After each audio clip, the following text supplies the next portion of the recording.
Por la gracia de Dios, continuar nuestra serie del libro de Éxodo, liberados para su gloria. Éxodo capítulo 8. La lectura es un poco extensa, así que vamos a guiarnos solamente del versículo 20 hasta el capítulo 9. Al inicio del capítulo 9 vamos a culminar. El texto vamos a abarcar hasta el verso 7, pero por lo extenso y el tiempo también que amerita, hermanos, solamente vamos a leer 8 del 20 al 32, en el 9 ya nos detenemos. Dice así la palabra del Señor: Jehová dijo a Moisés: levántate de mañana y ponte delante de Faraón. He aquí él sale al río, y dile: Jehová ha dicho así, deja ir a mi pueblo para que me sirva. ¿Ustedes 21?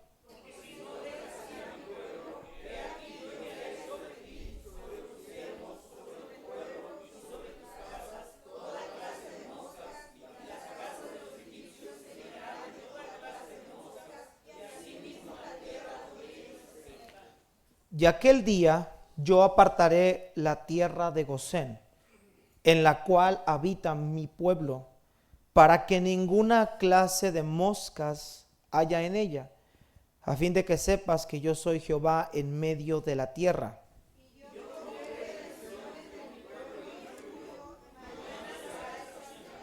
Y Jehová lo hizo así, y vino toda clase de moscas molestísimas sobre la casa de Faraón, sobre las casas de sus siervos y sobre todo el país de Egipto, y la tierra fue corrompida a causa de ellas.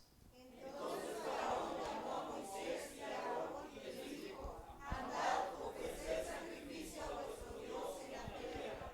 Y Moisés respondió: no conviene que hagamos así, porque ofreceríamos a Jehová nuestro Dios la abominación de los egipcios.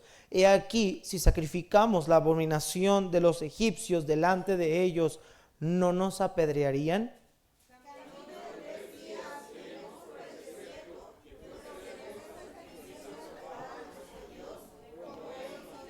Dijo Faraón: yo os dejaré ir para que ofrezcáis sacrificios a Jehová vuestro Dios en el desierto, con tal que no vayáis más lejos.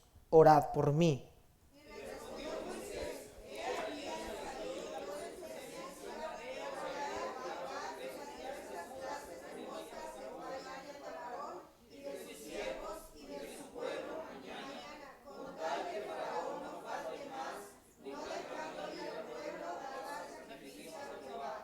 Entonces Moisés salió de la presencia de Faraón y oró a Jehová.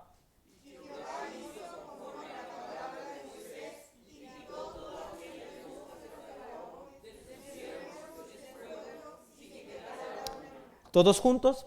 Mas Faraón endureció aún esta vez su corazón y no dejó ir al pueblo. Padre celestial, bendito Dios, gracias te damos por esta preciosa tarde y por darnos la oportunidad de congregarnos para escuchar tu palabra. Señor, dice tu palabra que ella es viva, es eficaz, más cortante que toda espada de dos filos y penetra. Tu palabra es inspirada, toda ella es inspirada, útil para enseñar. Señor, y podemos aprender, aún a través de las narrativas del Antiguo Testamento, que todas nos conducen a Cristo. Todas ellas están llenas del mensaje de salvación. A través de esta porción que vamos a estudiar, permítenos entender la idea central de tu palabra y que podamos aplicar a nuestras vidas. Te lo pedimos todo en Cristo Jesús, y el pueblo de Dios dice amén. Pueden tomar asiento, hermanos. Gracias. Cuando el ser humano, específicamente el cristiano que tiene conocimiento de Dios, se encuentra en un estado de aflicción, el estado de ánimo, hermanos, de nosotros cambia de manera considerable. Y esto es, hermanos, porque a ninguno de nosotros nos gusta pasar por aflicción. La realidad es que el ser humano no quiere pasar por aflicción. A nadie le es grato pasar por ella. Y aunque hemos hablado más, si usted está viniendo los miércoles, hemos hablado acerca de este tema que el apóstol Pedro cita y trata. Cuando la aflicción viene a nuestra vida y hay una incomprensión de ella, llegamos a cuestionarnos y llegamos sobre todo a cuestionar a Dios preguntándole: ¿dónde estás? ¿Por qué no siento tu presencia? ¿Por qué no siento que Dios esté conmigo? Y esto era lo que el salmista externaba en el Salmos capítulo 42, cuando el salmista, lejos del lugar de Jerusalén, lejos de la adoración, exclama diciendo: mi alma tiene sed de Dios, mi carne lo anhela y mi alma está abatida, está afligida, mientras allá afuera todos los días me preguntan: ¿dónde está Dios? Es la pregunta más citada, la pregunta más hecha cuando el ser humano se encuentra en un estado en el que no entiende la situación que está viviendo. Y yo me imagino, hermanos, esta pregunta en la vida de la nación de Israel. 400 años han estado oprimidos por Egipto. 400 años han visto generación tras generación hundidos en esa condición. Y yo creo que ellos pudieron haber hecho la misma pregunta: ¿y dónde está Dios?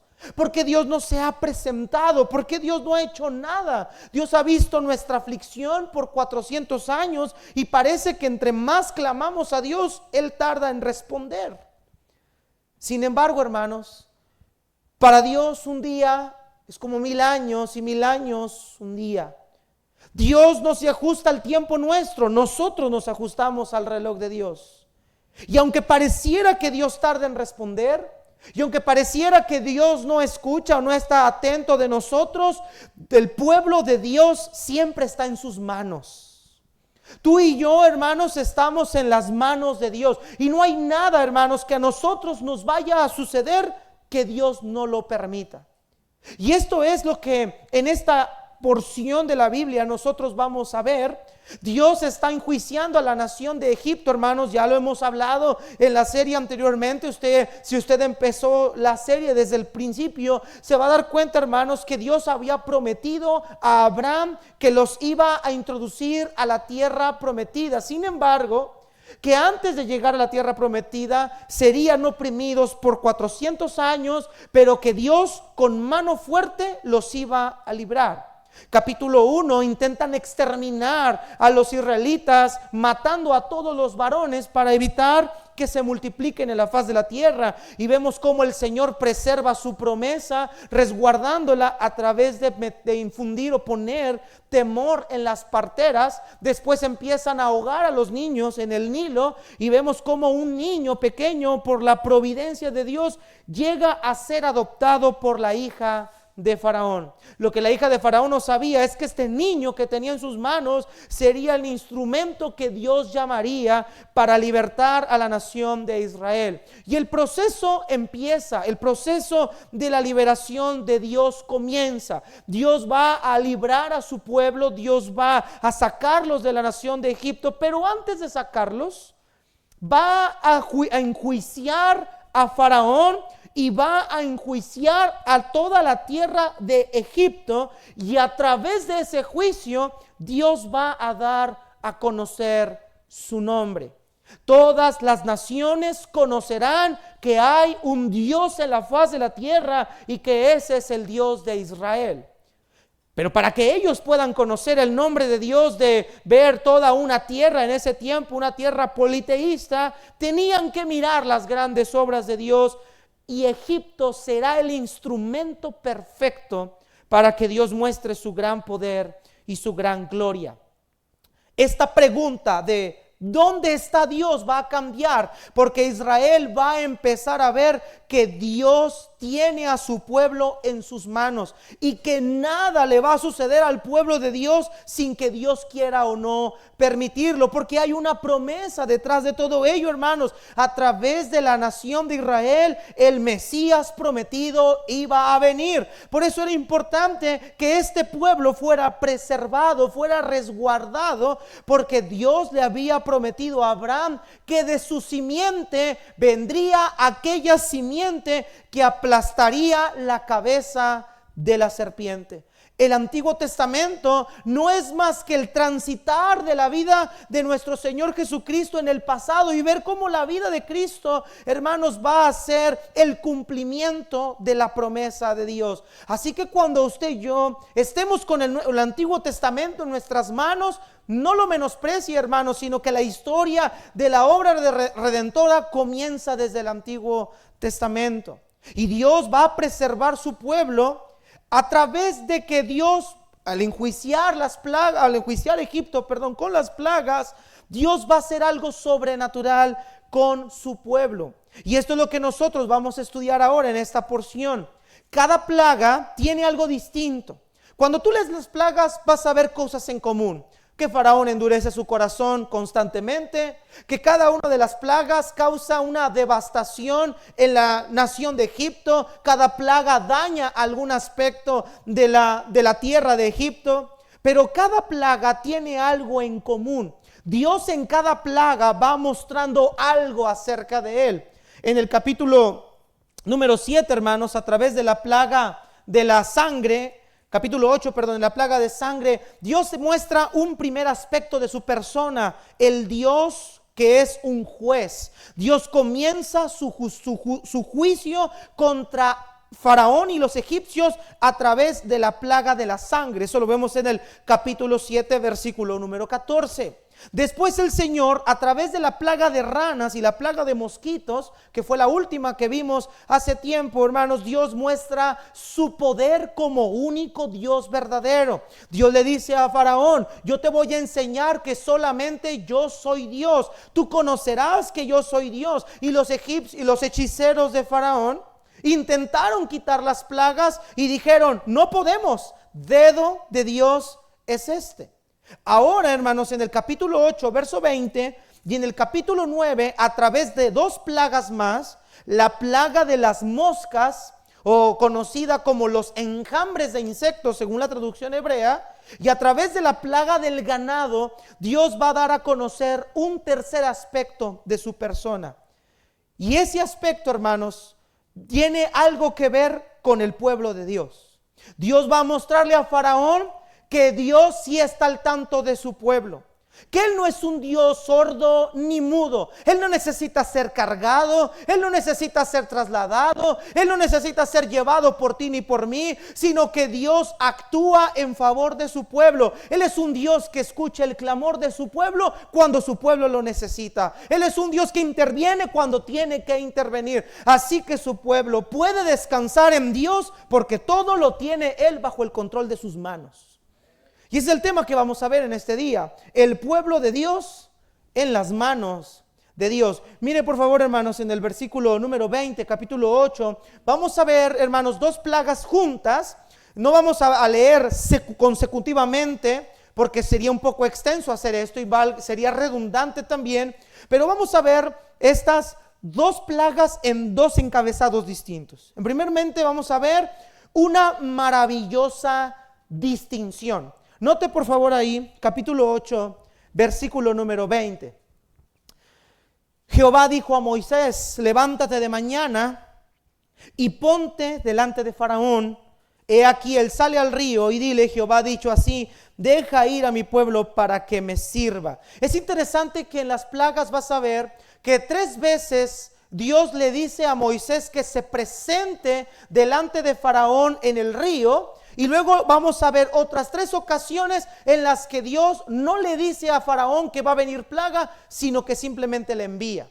En el capítulo anterior, en la plaga de los mosquitos, Moisés no se presentó delante de Faraón para decirle que dejara ir al pueblo, sino que Dios le dijo a Moisés: golpea el polvo de la tierra para que salgan los mosquitos y dañen a la tierra de Egipto. Ahora vemos que Dios le está pidiendo a Moisés que se presente otra vez delante de Faraón para que deje ir al pueblo. Recordemos en la plaga de sangre que Faraón probablemente sale al río no a bañarse, sino a gestionar adoraciones a sus dioses. Recuerde que ellos adoraban al río y adoraban a otros dioses, eran politeístas, hermanos, y entonces Faraón hacía esto constantemente. Una cuarta advertencia viene de parte de Dios: deja ir a mi pueblo para que me sirva. Ve al versículo número 21. Porque si no dejas ir a mi pueblo, he aquí yo enviaré sobre ti, sobre tus siervos, sobre tu pueblo, sobre tus casas, toda clase de moscas, y las casas de los egipcios se llenarán de toda clase de moscas, asimismo la tierra donde ellos estén. Y aquel día yo apartaré de la tierra de Gosén, en la cual habita mi pueblo, para que ninguna clase de moscas haya en ella, a fin de que sepas que yo soy Jehová en medio de la tierra, y pondré redención entre mi pueblo y el tuyo. Mañana será esta señal. Y Jehová lo hizo así, y vino toda clase de moscas molestísimas sobre la casa de Faraón, sobre las casas de sus siervos, sobre todo el país de Egipto, y la tierra fue corrompida a causa de ellas. Vea que Dios ahora, hermanos, ante la negativa de Faraón de dejar ir al pueblo, Dios envía una cuarta plaga, la plaga de las moscas. En la nueva versión de la traducción viviente y la nueva versión de las Américas, la nueva Biblia de las Américas, se traduce como enjambre de insectos. Esto nos habla de una multitud, de un grupo grande, numeroso de animales o de insectos.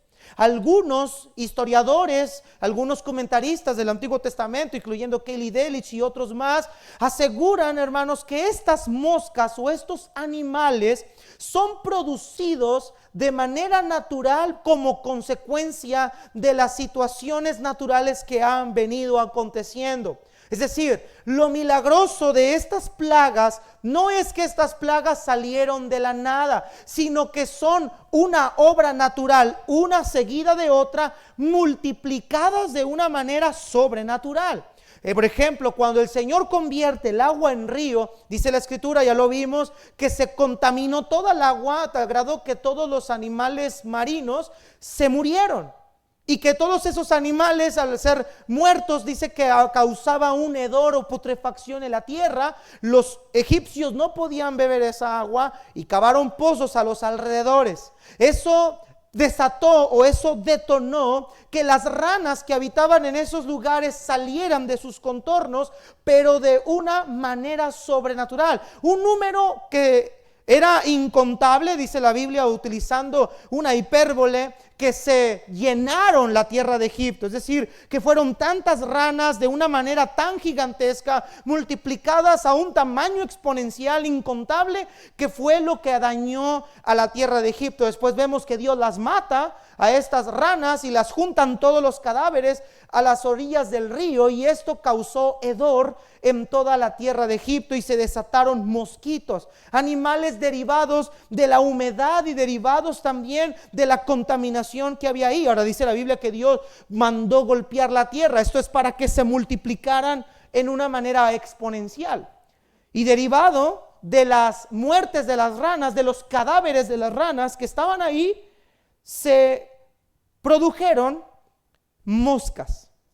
Ahora, usted sabe perfectamente que las moscas son animales que se arriman a los cadáveres o incluso al excremento. Ellos se alimentan de todas esas cosas. Lo milagroso de estas plagas son que Dios las reproduce de una manera misteriosamente amplia. Es decir, no se reproducen de una manera natural a ese gran tamaño, sino que es Dios quien las está multiplicando y las está trayendo exclusivamente a la tierra de Egipto.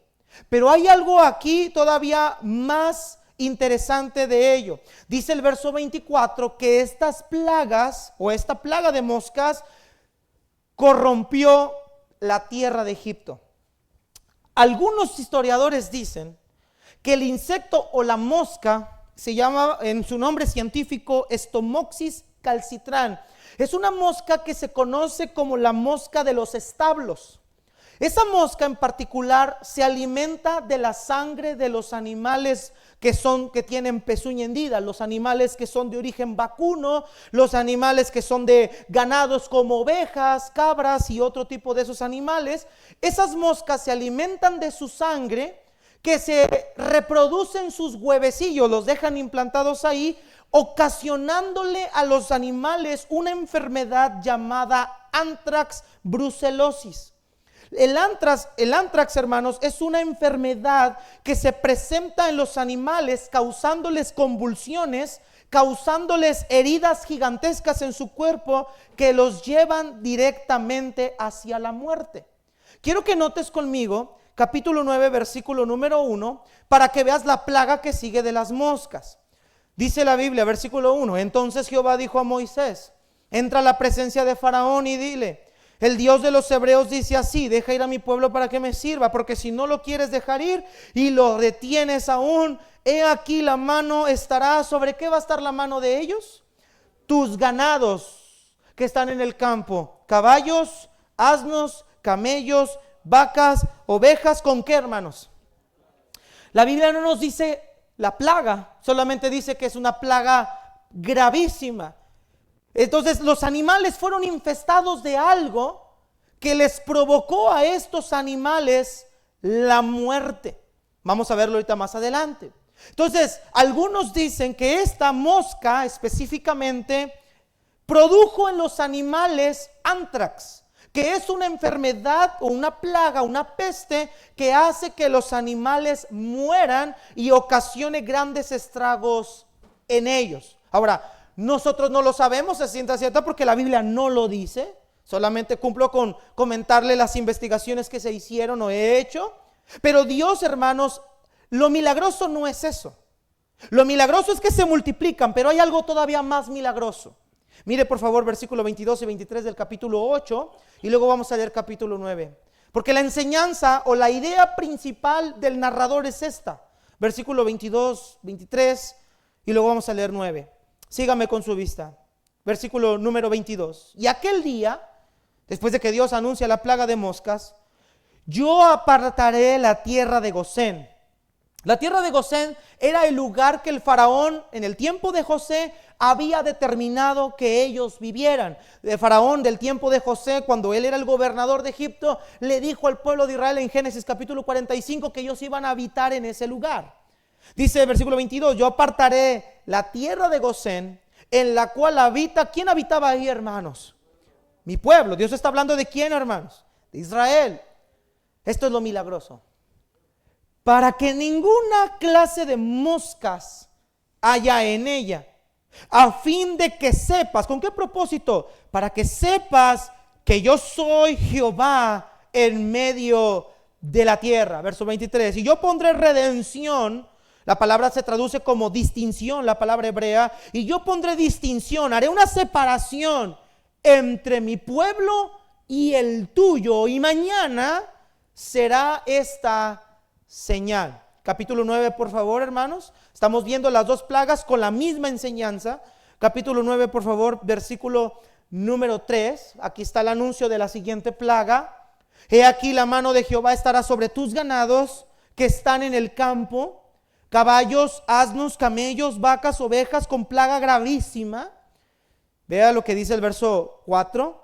Y Jehová hará separación entre los ganados de Israel y los de Egipto, de modo que nada muera de todo lo de los hijos de Israel. Y Jehová fijó plazo diciendo, mañana hará Jehová esta cosa en la tierra. Note que en las dos plagas Dios le dice a Faraón, yo voy a hacer una distinción entre tu pueblo y el mío. Lo milagroso, hermanos, es cómo es posible que las moscas no lleguen o se expandan hasta la tierra de Gosén cuando son muchísimas.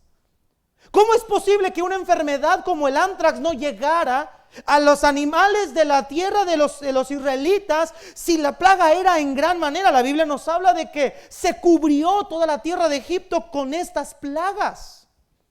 Sin embargo, mis amados hermanos, Dios estaba a favor de su pueblo.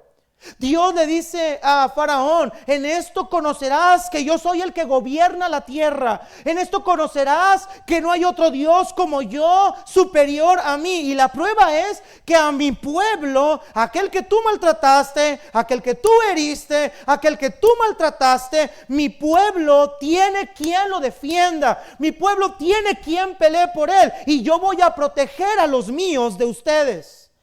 Y el juicio que yo he determinado para ustedes no les va a llegar a ellos.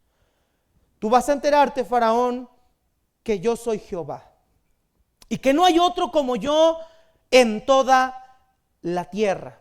Ahora, hermanos, recordemos que Dios se habla diciéndole mi pueblo.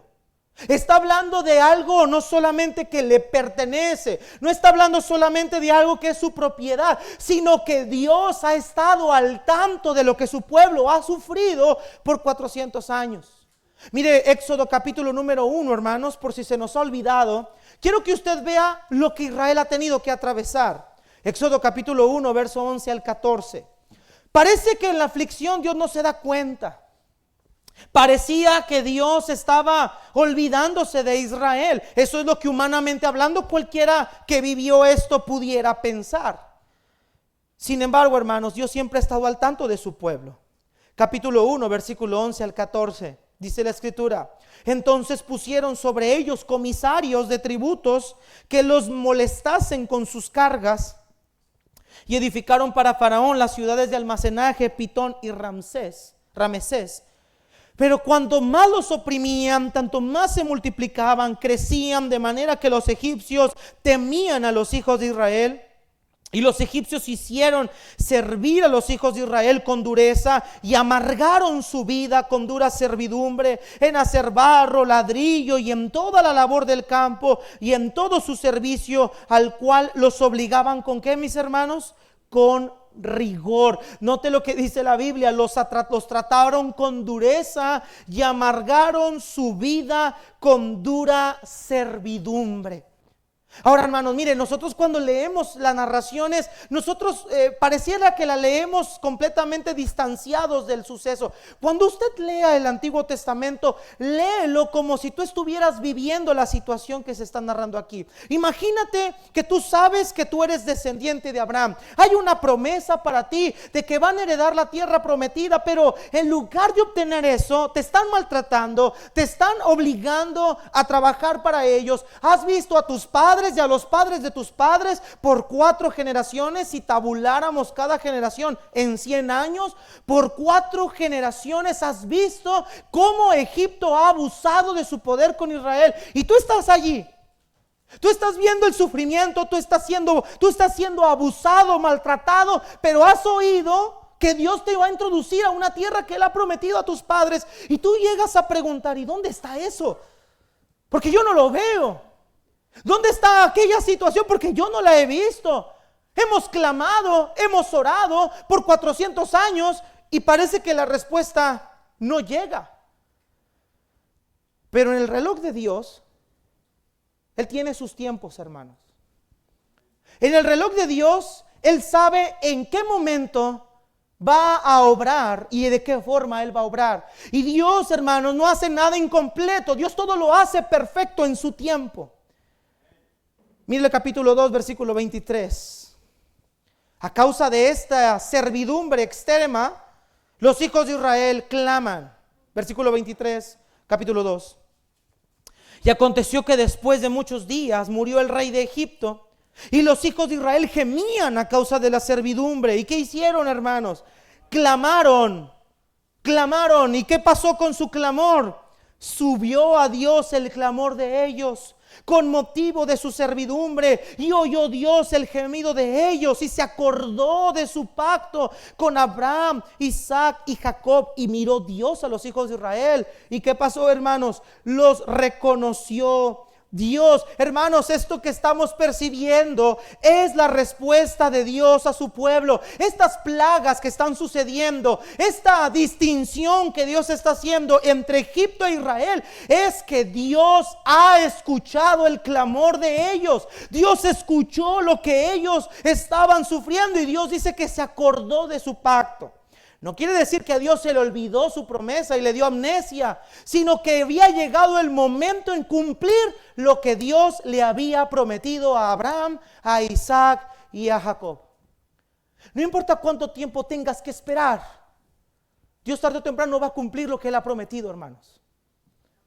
Tarde o temprano Dios va a hacer valer su promesa, porque Dios tiene algo que el ser humano no tiene. Dios tiene verdad en sus palabras. Dios pareciera que no obra, pareciera que no actúa, pareciera que ha tardado en regresar el día de nuestra redención, pero tarde o temprano el Señor vendrá a hacer justicia y habrá una distinción entre su pueblo y los que no son su pueblo. Y ese día va a ser amargo para todos aquellos que no son del pueblo de Dios, como lo fue para la nación de Egipto. Cuando Jesús, hermanos, salió del templo, los discípulos le dijeron: mira, Señor, la grandeza de nuestro templo. Mira qué rocas, mira qué piedras tan grandes. Y el Señor les dijo que no quedaría piedra sobre piedra que fuera derribada. Y se sentó en el monte de los olivos y empezó a enseñarles, porque ellos le hicieron una pregunta: Señor, ¿cuándo será este día? ¿Cuándo será el fin de todas las cosas? ¿Qué señal habrá cuando tú vengas? Y en ese contexto Cristo cuenta la parábola de los talentos, la parábola de las 10 vírgenes, empieza a enseñar cómo serán las evidencias de que previas a su venida. Y mire por favor Mateo 25, en ese contexto Cristo les enseña algo del tiempo futuro, de lo que va a acontecer. Mateo 25, hermanos, verso 31 al 41. Ellos preguntan: Señor, ¿cuándo será nuestra liberación? Señor, nosotros esperábamos a un Mesías que vendría a librarnos de la opresión de este imperio. ¿Cuándo será esto? Vea Mateo 25, 31 al 41. ¿Estamos ahí, hermanos? Quiero que me acompañe el versículo 31. Cuando el Hijo del Hombre venga en su gloria y todos los santos ángeles con él, entonces se sentará en su trono de gloria.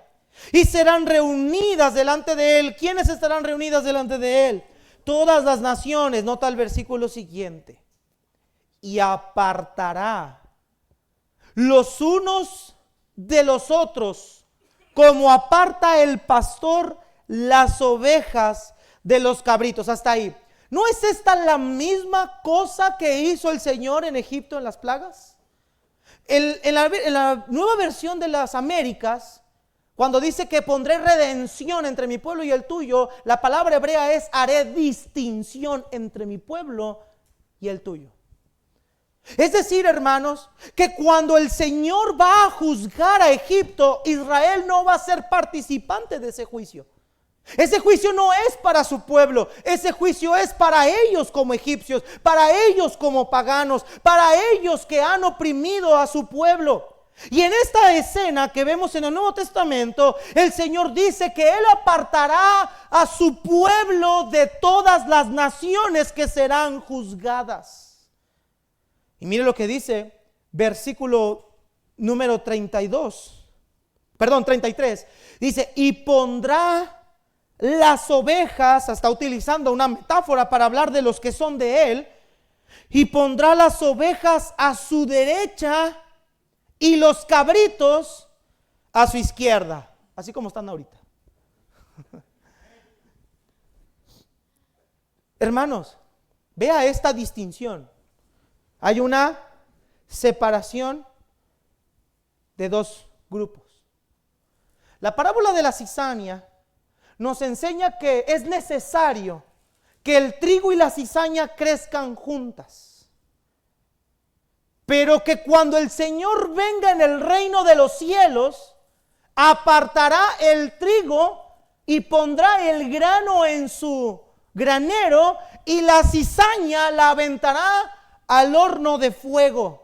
Después, más abajo, el Señor cuenta otra parábola de la red, diciendo que el reino de los cielos es semejante a un hombre que echó una red al mar y sacó toda clase de peces, pero que cuando llegaron a puerto, separó los peces, unos para vida eterna y otros para la condenación perpetua. El día del juicio de Dios a las naciones vendrá pronto. Pero solo mi pueblo, dice Dios, solo el pueblo que yo escogí será salvado de la condenación eterna. Así que Israel no tiene por qué temer, porque ellos no van a formar parte del juicio contra Egipto. Así que la iglesia no debe temer, porque no formaremos parte del juicio a las naciones. Tenemos un Dios que ha resguardado a un pueblo escogido para sí, librados de la condenación eterna, única y exclusivamente, hermanos, por la gracia de Dios. Ahora quiero que veas, escuche, lo que sigue con los de la derecha primero.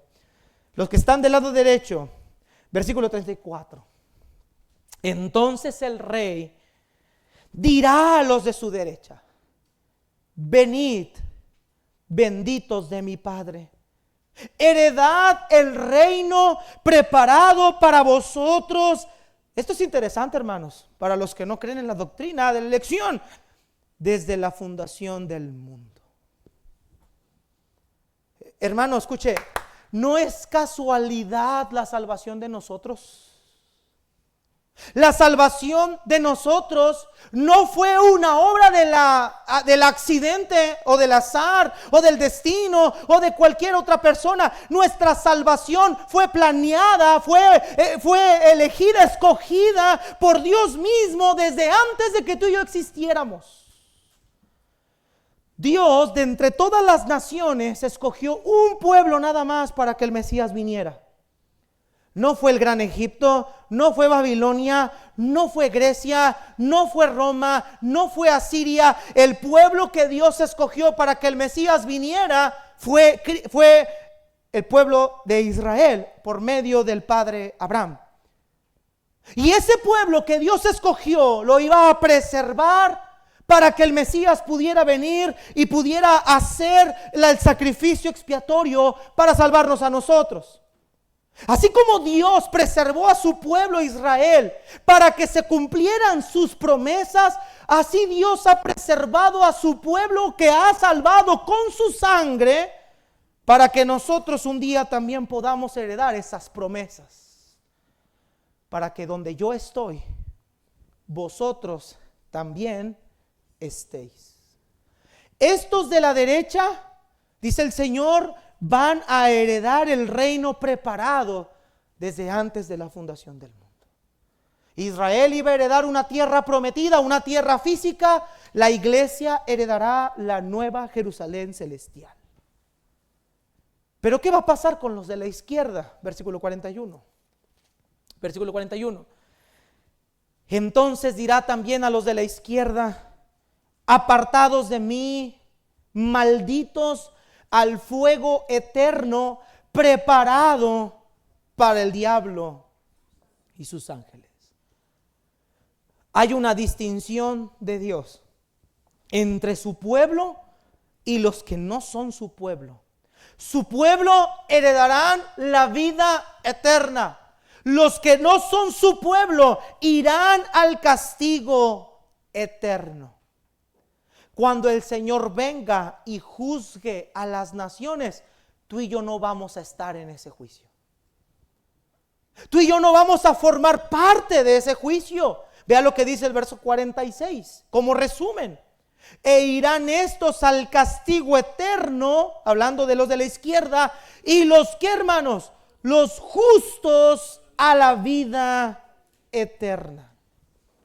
Dios, esta distinción que hace en Egipto, hermanos, es un preludio de lo que Dios hará cuando venga a enjuiciar a las naciones. Y tú y yo ahorita pensamos que Dios no oye. Tú y yo ahorita pensamos que la injusticia es excesiva. Tú y yo ahorita pensamos que no sirve de nada ser justos, ser puros y guardarnos para Dios, que el malo se sale con la suya. No, mi hermano, un día Dios vendrá y juzgará a las naciones, y tú y yo ya no estamos bajo esa condenación. Tú y yo seremos exentos de esa condenación. Lo que tú y yo veremos en ese día es la ira de Dios derramada contra todo el pecador. Y tú y yo, por la sangre de Jesucristo, seremos exentos de esa ira venidera. Dios le está diciendo a Faraón: tú vas a conocer que yo soy el Todopoderoso por una razón. Yo voy a apartar a mi pueblo. Ellos no van a ser afectados. tú sí vas a ser afectado. Tú sí vas a recibir el castigo. Y esto debió haber llevado a Faraón a un arrepentimiento genuino.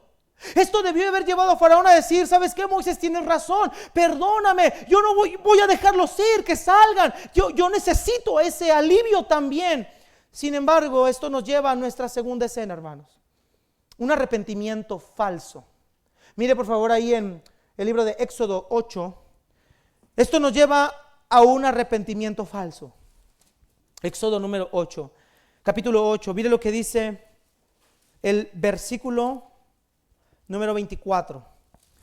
Y Jehová lo hizo así, y vino toda clase de moscas molestísimas sobre la casa de Faraón, sobre las casas de sus siervos, sobre todo el país de Egipto, y la tierra fue corrompida a causa de ellas. Entonces Faraón llamó a Moisés y a Aarón y les dijo: anden, váyanse, ofrezcan sacrificio a Dios. ¿Pero dónde, hermanos? ¿Dónde, hermanos? En la tierra. Eso era lo que Dios quería que hiciera Faraón. Dios quería que Faraón dejara ir al pueblo de Israel en la misma tierra, o quería que los dejara salir de Egipto al desierto. Salir al desierto. ¿Y sabe qué hizo Faraón? Quiso negociar con Dios. Ahora recuerde que Moisés es un representante de Dios aquí. Y quiso negociar y dijo: mira, ¿sabes qué, Moisés?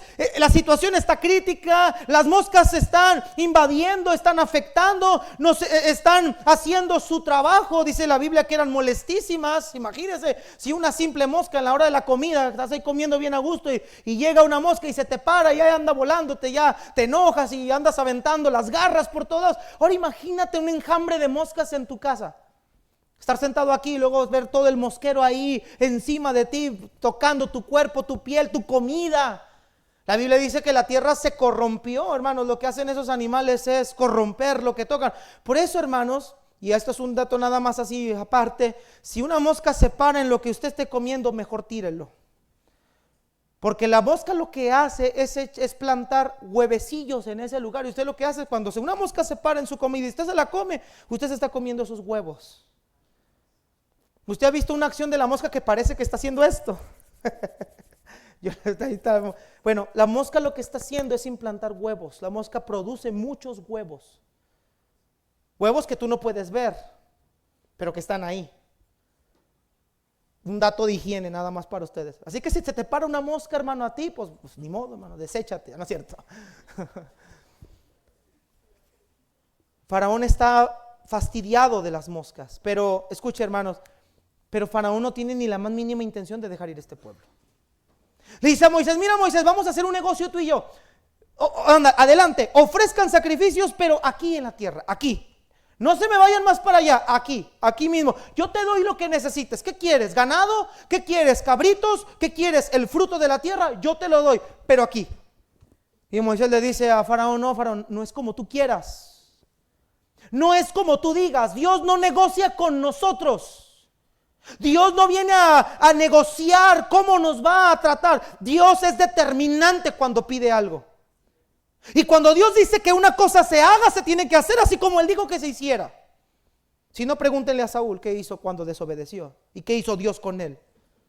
Si no, pregúntenle a Adán y a Eva qué hizo Dios con ellos cuando ellos desobedecieron lo que Dios les dijo que no.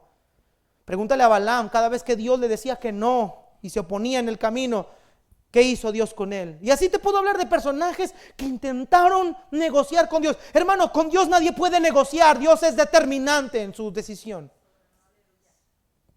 Y Faraón quiere negociar. Le dice: mira, si tú nos dices que ofrezcamos aquí para empezar, no vamos a ofrecer abominación egipcia. Todo lo que hay aquí es maldito. No vamos a ofrecer eso. Y en segundo lugar, si yo ofrezco tus abominaciones, lo que van a hacer los egipcios es apedrearnos, porque lo van a ver como una afrenta contra ellos.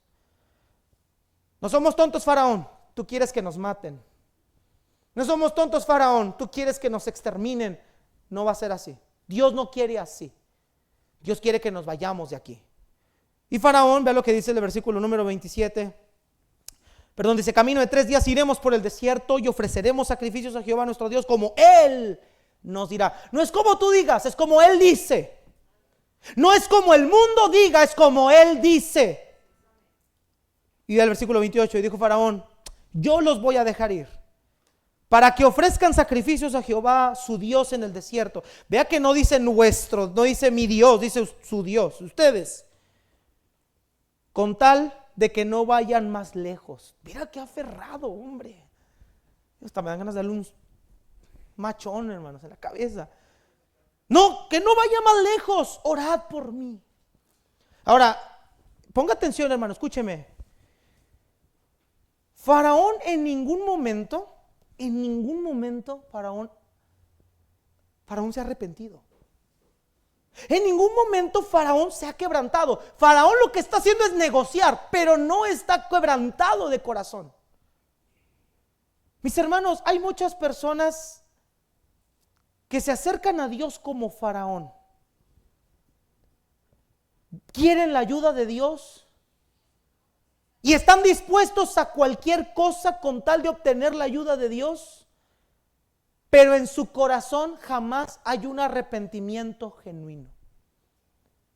Escúcheme, vienen a Dios como si vinieran a buscar un genio de la lámpara, un milagrero, alguien que se compadezca de su aflicción. Sin embargo, su corazón jamás estuvo dispuesto a arrepentirse. Y eso es lo que Faraón estaba pretendiendo hacer. Quítame las plagas, Moisés, ora por mí para que esto se vaya, pero no te quiero dejar ir todavía. No vayan muy lejos, Sí vayan, pero no tan lejos. Hace tiempo vino un hombre, hermanos, a la iglesia buscando la ayuda de Dios. Vino porque quería que su matrimonio se arreglara. Su esposa ya no quería estar con él. Él había ejercido violencia sobre ella, violencia física. Era un hombre que había salido de la cárcel en Estados Unidos. Y él vino a la iglesia porque él dijo, y vino y habló personalmente conmigo. Me dijo, pastor, quiero que tú me ayudes. Quiero venir a congregarme porque quiero salvar mi matrimonio. Quiero que mi esposa regrese conmigo. Empezaron a asistir a la iglesia. Empezó a venir él, su esposa, sus hijos. Cambió su vestimenta, se ponía vestimenta de cristiano. Se comprometió a seguir a Dios. Le dábamos discipulados en su casa. Íbamos a su casa a darles discipulados. Hasta que un día su esposa dijo que ya no iba a venir a la iglesia.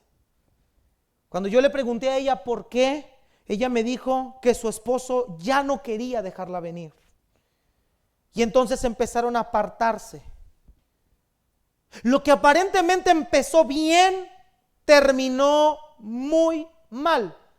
Empezó a destruir todo lo que Dios había empezado a construir en ellos. Ese aparente arrepentimiento no era más que una fachada para retener a su esposa, mostrando que él quería cambiar, quería demostrarle a ella que él sí estaba arrepentido, y usó a Dios y usó la iglesia para hacerle ver a su esposa que él sí quería cambiar, porque solamente la quería retenerla, pero nunca estuvo dispuesto a dejar la vida que tenía antes.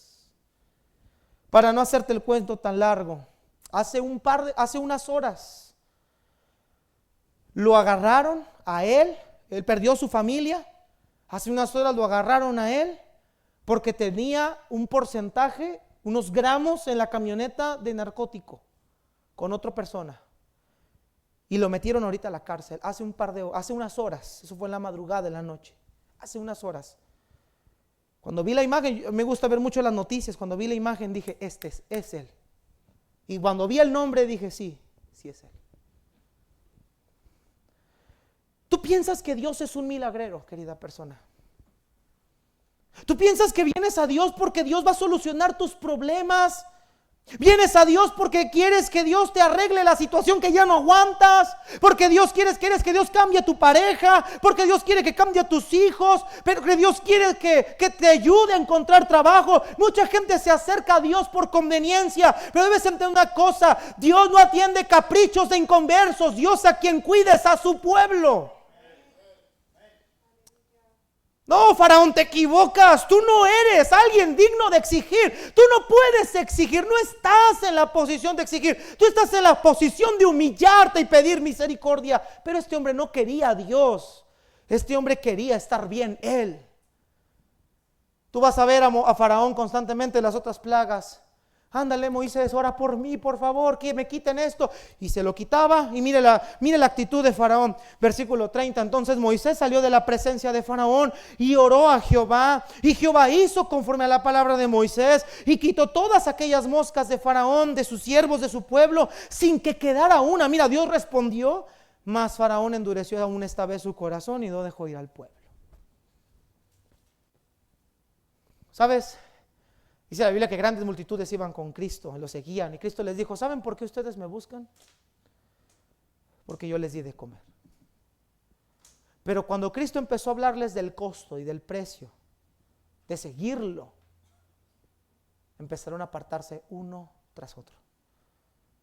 Juan 6:66, y anótalo si estás apuntando, ahí está claramente, dice, y desde aquel día, así dice el texto textualmente, y desde aquel día muchos de sus discípulos ya no andaban con él. Ahí está el texto en la pantalla. Muchos de sus discípulos ya no andaban con él. No dice muchos de sus seguidores. No dice muchos de sus fanáticos. Dice muchos de sus discípulos. Personas que dijeron seguirle y que cuando vieron la vida, el costo de la vida de seguir a Cristo, se empezaron a echar para atrás. ¿Sabes por qué? Porque solamente se acercaron a Dios para obtener un beneficio de Dios. Dios no es un milagrero ni un genio de lámpara. Dios es un ser soberano y todopoderoso. Él es la autoridad máxima. Él no complace caprichos ni berrinches que usted quiera. Dios, y esto les va a chocar a muchos, Dios no está para escuchar las oraciones del impío. Porque el impío no está en posición de pedirle algo a Dios. Su comunión con Dios está rota. Dios al único que escucha con un clamor sincero y lo atiende es a su pueblo escogido. Él escucha los labios de su pueblo. Él atiende las oraciones de sus hijos. Porque sus hijos han sido lavados con la sangre de Cristo. Y son aceptos en el amado por la sangre de Cristo. Los impíos no tienen paz con Dios. Ellos creen orar. Yo le oro a Dios todos los días, dicen ellos. No, yo me encomiendo a Dios diariamente. Yo le pido que me cuide. ¿Y sabe por qué no ha pasado nada grave? Porque Dios, aún a pesar de la maldad de ellos, es misericordioso y clemente. Pero el día del juicio de Dios no tarda en llegar, hermanos queridos. Dios entonces hace una distinción entre su pueblo y el pueblo de Egipto. Y esto, hermanos, para concluir, quiero aplicarlo. ¿De qué nos sirve a nosotros esto? ¿Para qué aprender esto si yo no estaba ahí en las plagas? Yo ni vivía ahí. Es más, yo ni siquiera soy israelita. ¿Yo qué tengo que ver aquí? Diríamos algunos de nosotros. Pero hay enseñanza detrás de todo esto. En primer lugar, para los que son salvos. ¿Si hay salvos aquí? ¿O les traigo la patrulla espiritual? Mis tazos dorados. Hermanos, ya dejen de ver mugrero, hermano. Primer lugar, primera aplicación para ustedes, hermanos. ¿Sí son salvos, hermanos? Para los que son salvos, primera aplicación de esto. Al estar en Cristo y ser pueblo de Dios, somos apartados de la ira venidera. En otras palabras, no hay condenación para nosotros los que estamos en Cristo Jesús. Romanos 8:1 dice, ahora pues ninguna condenación hay para los que están en Cristo Jesús, los que no andan conforme a la carne, sino conforme al Espíritu. Mis hermanos, la ira de Dios será derramada contra aquel que ha transgredido la ley de Dios, porque cualquier persona que ha pecado contra Dios, dice la Escritura, no lo digo yo, es enemigo de Dios. Eso dice la Biblia, que nosotros antes de estar en Cristo éramos por naturaleza, dice Efesios, hijos de ira, lo mismo que los demás. Y éramos enemigos de Dios. Éramos enemigos de la cruz. Sin embargo, en su misericordia te perdonó y te salvó. Juan 5:24 dice, de cierto os digo, el que oye mi palabra y cree al que me envió, tiene tiempo presente, tiene vida eterna y no vendrá condenación, mas ha pasado de muerte a vida, hermano. El día que creímos, el día que escuchamos el evangelio, que pusimos nuestra fe en Cristo, fuimos exentos de la ira de Dios, de la muerte a la vida, de culpables a inocentes por gracia, hermanos. No vamos a pasar por lo que el Egipto de este mundo va a pasar. Estamos libres. Su pueblo será su pueblo para siempre. ¡Qué preciosas promesas! Para ti, para mí, Dios no está presente, ¿no? ¿Qué, mijo? ¿Estás buscando santidad, salvación? Yo pensé que iba a pasar al altar y iba a decir, soy pecador, necesito a Cristo. Bueno, sus obras lo demandan, pero bueno. Hermanos amados, escúcheme. Tú y yo no hemos entendido el privilegio tan grande que es ser cristianos, hermanos. Para muchos de ustedes ser cristiano es, ay, qué aburrido, no puedo salir, no puedo festejar con mis amigos. ¿Tú qué quieres hacer las obras de aquellos que por esas obras van a ser condenados? No, mi hermano, tú y yo tenemos una vida mejor que esa. Sí hay sufrimiento en la tierra, sí hay quebranto, sí hay injusticia, pero nos estamos dando cuenta que este Dios, aunque parezca que el tiempo pase, sí escucha a su pueblo. Y su pueblo está en sus manos. Y tú y yo estamos en sus manos y somos suyos. Segunda aplicación.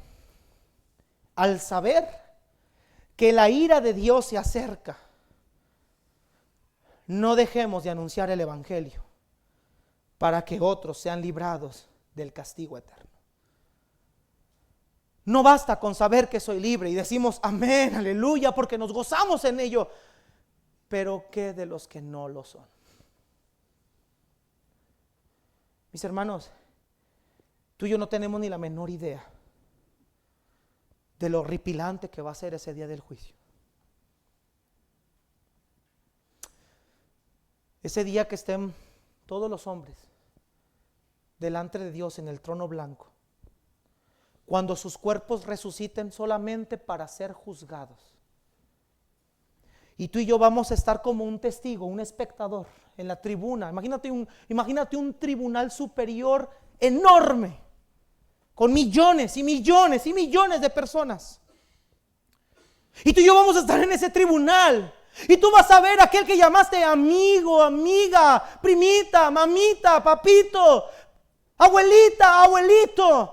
Estar parado frente a Dios con toda su justicia y va a sacar a la luz todos los secretos de ellos para posterior decirles: apartado de mí, maldito, al fuego eterno preparado para el diablo y sus ángeles. Tú vas a escuchar el grito y el gemir, el lamento de esas personas. Quizás se postrarán en ese trono y dirán: Señor, por favor, dame una oportunidad, por favor, no me lleves ahí, me arrepiento de verdad. Y tú vas a ver a esa persona ser lanzada al lago de fuego. Hermanos amados, somos salvos, amén. Pero no solamente saber que somos librados de la ira nos debe causar gozo, sino una responsabilidad para predicar el mensaje de salvación, para que otros también gocen lo que tú y yo vamos a gozar. El pueblo de Dios no solo estaba conformado por israelitas naturales, sino también por extranjeros. Extranjeros que venían, participaban y eran ya parte del pueblo de Dios. Hermanos, Job era un ejemplo.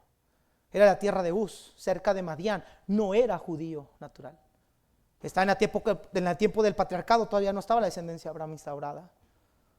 Rahab, la ramera, Ruth, la moabita, fueron aceptados al pueblo de Dios, porque la gracia de Dios así es. Él nos injertó en su pueblo, hermanos, por la sangre de Cristo. Dios puede seguir injertando pecadores a la gracia de Dios, porque su mano no se ha cortado para salvar, ni su oído se ha agravado para oír. Lamentablemente muchos van a ver a sus hijos ardiendo en el infierno. Ese hijo que tanto defiendes, Ese hijo que tanto evitas que el evangelio llegue a su vida, a quien no le has predicado ni siquiera una sola vez o ni siquiera ha visto la vida de Cristo en ti, lo vas a ver arder en las llamas eternas, participando del juicio con todos los demás impíos. Tú gozarás vida eterna, pero él no. ¿Qué nos falta para predicar el evangelio? ¿Qué necesitamos que pase para que podamos predicar el evangelio? Eso no es un favor a Dios, no es un consejo de Dios, es un mandato de Dios. ¿Cómo te atreves a mirar a los ojos a una persona y decirle amigo cuando nunca le has hablado de Cristo? ¿Cómo te atreves a decirle a tu hijo que lo amas y nunca le has predicado ni le has sido un buen ejemplo para él? ¿Cómo te atreves a decirle que lo amas cuando sabes el final que le va a esperar el día del juicio? Es incongruente, mis hermanos. Ahora, si usted le ha predicado y él no quiere, lo único que podemos hacer es rogar y rogar y rogar. Pero al menos en tu mente, en tu corazón, como la pequeña metáfora de la atalaya, al menos tus manos no están llenas de sangre. Tú le avisaste, tú le hablaste, tú le fuiste de buen ejemplo. Ese niño, ese muchacho, esa joven, señorita, no tiene excusa. Él oyó el evangelio por tus mismos labios. Solo nos queda rogar. Si está aquí, mis hermanos. Tercera aplicación para nosotros. Dios siempre cuida y atiende el clamor de su pueblo. Salmos 41:4, lo voy a leer yo. Dice: pacientemente esperé al Señor y se inclinó a mí y oyó mi clamor y me hizo sacar del pozo de la desesperación, del lodo cenagoso. Puso mis pies sobre las peñas, enderezó mis pasos, puso luego en mi boca cántico nuevo, alabanza a nuestro Dios. Verán esto muchos y temerán y confiarán en Jehová. Bienaventurado el hombre que puso en Jehová su confianza. Puedes acercarte a Dios y sabes que Él va a escuchar ese clamor tuyo y mío. Por eso venir, rogar y velar y orar y ayunar y pedirle al Señor su gracia en medio de tribulación no es una pérdida de tiempo. Al contrario, hermanos, tarde o temprano Dios va a escuchar ese clamor tuyo y lo va a atender conforme al designio de su voluntad. No nos va a suceder nada que el Padre no quiera que pase. Estamos en sus manos, somos pueblo suyo, ovejas de su prado, dice la Biblia.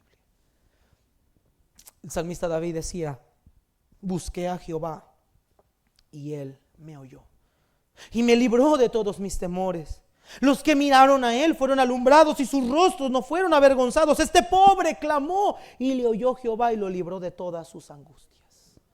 Estás en angustia, clama a aquel que está para ti. Si eres su pueblo, Él te va a oír. Quizá en su soberanía Dios no resuelve el problema inmediatamente. Quizá en su soberanía tardará años. Espero que no 400, porque no vamos a vivir para contarlo. Pero así parezca que Él tarde, así parezca que tus enfermedades están cada vez más fuertes y parece que Él no responde, nunca olvides que Él te oye. Y que sea que aunque no lo haya atendido, no es porque te ha ignorado o se ha dormido o se ha despistado, es porque Dios quiere enseñarte a través de esa aflicción.